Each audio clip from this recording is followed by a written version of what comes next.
Bien, de nouveau sur l'espace conférence du Salon du Cheval de Paris-Villepinte, toujours dans le cadre des métiers du cheval. Un jour, un métier. Alors là, c'est vraiment spécifique, un jour, un métier, parce que la personne que nous rencontrons n'était pas programmée tout à fait au début pour être guide de tourisme équestre ou de randonnée à cheval. Donc moi, je officie au sud de Île-de-France.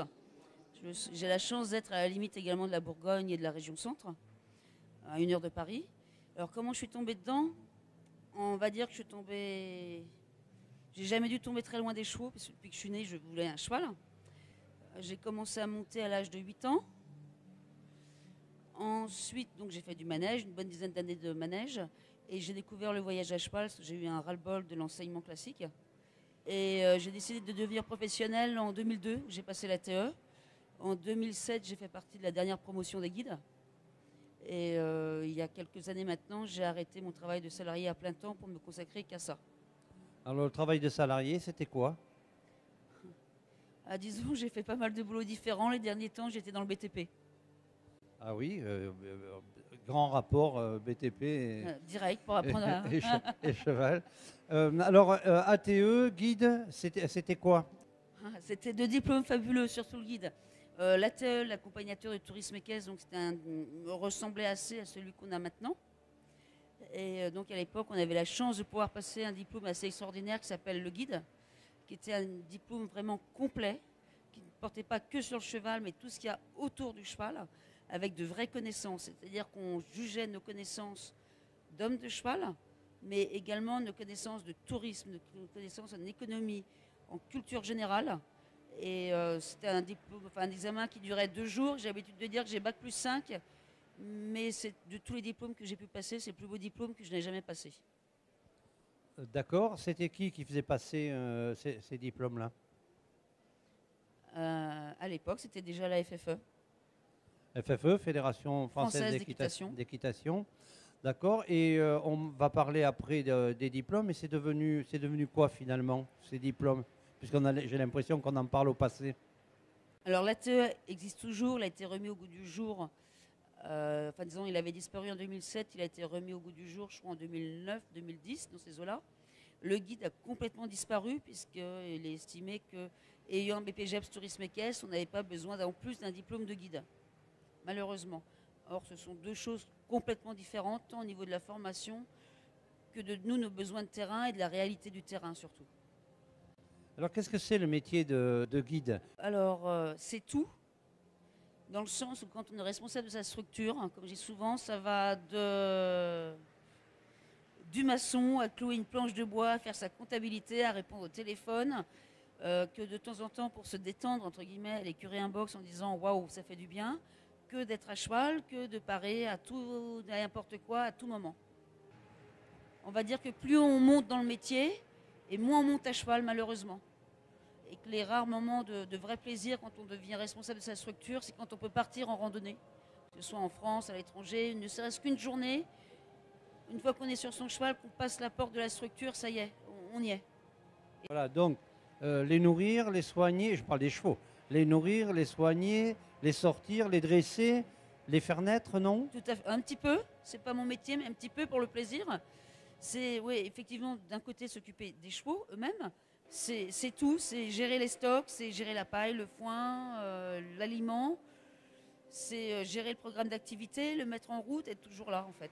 Tout à l'heure, on a parlé des formations anciennes et tu as dit qu'on avait refait un accompagnateur de tourisme équestre. Ouais, je fais cette formation depuis quelques années maintenant. Je pense avoir eu la chance d'avoir été formée par des gens qui m'ont donné la passion de transmettre et qui m'ont fait ressortir que si eux avaient passé du temps avec moi, c'était que pour moi, après, je passe du temps avec les autres. Ça dure 600 heures de base, ça fait à peu près 4 mois. Il y a 300 heures de théorie, 300 heures de pratique. Et ça touche à tous les domaines de l'accompagnement de tourisme équestre. Ça va aussi bien la gestion de l'écurie, mais également le secourisme équin, les soins d'urgence aux chevaux. C'est savoir comment on monte un centre équestre. C'est connaître les assurances, préparer sa cavalerie à l'activité. C'est beaucoup de choses comme ça. Cet ATE, c'est un diplôme avec lequel on peut être salarié? Tu peux être salarié, t'installer à ton compte. Tu as les deux.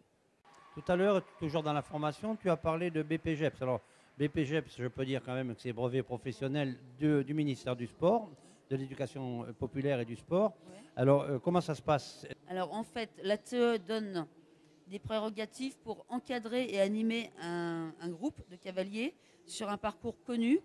Le BPGEPS peut enseigner, c'est un moniteur. D'accord. On a parlé avec le président du SNET et qui nous a aussi parlé de CQP. Qu'est-ce que tu peux dire sur ces CQP? Je dirais que le CQP ASA est une bonne introduction au métier, sauf que l'élève n'a pas son autonomie. Il doit exercer avec un diplôme supérieur au sien. Par contre, le CQP-OR correspond beaucoup plus à des réalités de terrain où on peut avoir l'autonomie. On pourrait dire que le CQP-OR, c'est quelque chose comme le guide. C'est celui qui se rapproche le plus du guide, effectivement, de l'époque. Bien, parlons de Namibie. La Namibie, c'était un moyen de réaliser un rêve qui est un croisement entre l'équitation, Daktari, des choses comme ça. Donc c'est une idée qui partait avec un groupe de mes cavaliers qui m'ont dit est-ce que tu peux nous trouver une idée de randonnée loin? Donc j'en ai parlé avec une de mes anciennes élèves ATE, donc qui est responsable d'une agence de voyage qui s'appelle Cavalango. Alors, on a fait cette randonnée. Non, j'ai l'habitude de dire qu'on l'a rêvé en fait pendant 10 jours. C'est des conditions exceptionnelles avec des chevaux exceptionnels, mais surtout des paysages et une faune exceptionnelle. Vous êtes dans votre chambre en train de vous laver les dents, vous regardez par la fenêtre, il y a une girafe qui passe. Et les randonnées en France, tu en penses quoi? Je pense surtout qu'on est de moins en moins nombreux, que malheureusement c'est une activité qui est mal développée ou pas développée, ou dont on ne parle pas assez, et que c'est l'une des plus belles activités équestres qui nous permettrait de mettre en selle beaucoup de cavaliers qui ont des appréhensions, qui sont simplement débutants. Que ça devrait être une porte obligatoire d'ailleurs pour tous les cavaliers, qu'ils soient amateurs ou professionnels. Ok, on est dans le cadre des métiers du cheval ici. Si quelqu'un voulait faire ce métier-là d'accompagnateur ou de guide, qu'est-ce que tu leur dirais à ces jeunes? Oui, non, c'est intéressant, combien ça gagne? Si vous pouvez aller plus loin avant de rentrer dans notre métier, allez plus loin, passer un bac, un BTS, n'importe quoi, allez-y. Tout ce qu'on apprend avant nous servira dans ce métier. Et tout me sert tous les jours, que ce soit de la compta, du droit, de la communication, tout me sert tous les jours. Donc tout ce qu'on peut faire avant servira. En plus, maintenant, dans notre métier, je pense qu'il est important d'avoir des langues étrangères. La clientèle étrangère est là, il ne faut pas qu'on la néglige. Ensuite, ce que je dirais à ces jeunes-là, c'est que c'est en fait un vrai, très très beau métier, qu'on a toujours plein de copains. Maintenant, dire que je suis devenue très riche, non. Il y a d'ailleurs une blague qui traîne, tu sais ce que c'est, un milliardaire? Enfin non, un millionnaire. C'est un milliardaire qui s'est lancé dans le cheval. Voilà ce que je leur dis également. Une dernière information, où est-ce que se trouve ton établissement? Donc moi, mon établissement, il se trouve à Nemours, donc dans le sud 77. J'ai la chance d'être en lisière du massif domanial de Fontainebleau. Nathalie, merci. De rien, Gilbert. Et puis nous, finalement, eh bien, on va continuer notre route et puis on va aller chercher d'autres personnages qui travaillent dans d'autres métiers autour du cheval. À bientôt.